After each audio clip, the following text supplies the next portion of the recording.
Hindi ka lolokohin, yan ang sinabi niya.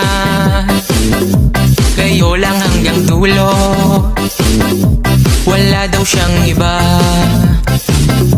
Masyado kang tiwala, sabi na nga ako niya. Pero nahuli mo na meron siyang iba. Tapos kaklase niya, agay-agay, ang pangit pa ng bago, ulo hanggang paa. Kaya ang ginawa mo, mas nagpaganda ka. At kung ika'y lalaki, umogi ka bigla. Kaya naman ngayon, siya ang nagkahabol, naghiwalay sila. Karma! Lala, ngayon sa'yo nagsorry, na sana'y patawarin.